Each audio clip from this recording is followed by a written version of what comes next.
Hello friends, இன்னைக்கு காலையில் கொஞ்சம் லேட் ஆயிடுச்சு. அதனால் வார்ம் அப் கொஞ்சம் கம்மியாக தான் பண்ணோம். கண்டிப்பாக எல்லோரும் ரன்னிங் போகிறதுக்கு முன்னாடி முக்கியமான வார்ம் அப் எல்லாமே பண்ணிவிட்டு ரன்னிங் பண்ணுங்கள். ஹிப் ரொட்டேஷன் எல்லாம் முடிச்சுட்டு இன்றைக்கி ரன்னிங் போகிறதுக்கு ரெடி ஆகிட்டோம். ஆல்மோஸ்ட்டு நம்ம ரெகுலராக பண்ணுற எல்லாமே பண்ணிட்டோம். எக்ஸ்ட்ரா எதுவும் பண்ணலை. 2 கிலோமீட்டர் கம்ப்ளீட் பண்ணிட்டோம். வெயிட் லாஸ் பண்ணணும்னு நினச்சி ரன்னிங் பண்ணுறவங்க முக்கியமாக பண்ணக்கூடிய தப்பு என்னென்னா, ஒரே டயட்டில் இருந்துக்கிட்டு வெயிட் லாஸ் ஆகலைன்னு சொல்லி எக்ஸ்ட்ரா கிலோமீட்டர் ஓடினீங்கனாலும் உங்களுக்கு வெயிட் லாஸ் ஆகாது. ஏன்னா கலோரி வந்து கொஞ்சமாக 100-200 தான் எக்ஸ்ட்ரா ஆகும். நீங்கள் டயட் பிளானை சேஞ்ச் பண்ணிங்கன்னா மட்டும்தான் கண்டிப்பாக உங்களுக்கு வெயிட் லாஸ் நடக்கும். நீங்கள் 10 கிலோமீட்டர் ஓடுறது கூட முக்கியம் இல்லை. டயட்டில் எக்ஸ்ட்ரா ஒரு இட்லியை கம்மி பண்ணிங்கனாலே கண்டிப்பாக உங்களுக்கு ஒரு வாரத்துக்கு 1 கிலோலேருந்து 1/2 கிலோ வரைக்கும் வெயிட் குறையும். 10 கிலோமீட்டர் நம்ம ஆல்மோஸ்ட் ரெகுலராக ஓடிக்கிட்டு இருக்கிறோம். ஆனால் நம்மளுக்கு டயட் வந்து சிம்பிளாக சேஞ்ச் பண்ணால் மட்டும்தான் வெயிட் லாஸ் நடக்குது.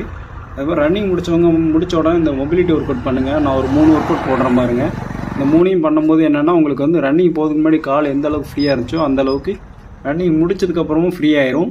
அது ரன்னிங் முடித்து நடக்கும்போது கொஞ்சம் ரொம்ப கஷ்டமாக இருக்கும். வயலுக்கு போகிற வழியில் பண்ணிக்கிட்டு இருந்தனால அண்ணாச்சி போனப்பில் அவர் வழி விட்டுட்டு மறுபடியும் நம்ம ஒர்க் அவுட் பண்ண ஆரம்பிச்சிட்டோம். ஒர்க் அவுட் முடிச்சு அதே மாதிரி டயட் பார்த்திங்கன்னா, இந்த மாதிரி வெஜிடபிள் கீரை, முருங்கீரை, முட்டை, கொண்டக்கடலை.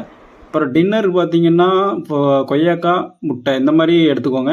நம்ம சேனலை சப்ஸ்கிரைப் பண்ணாமல்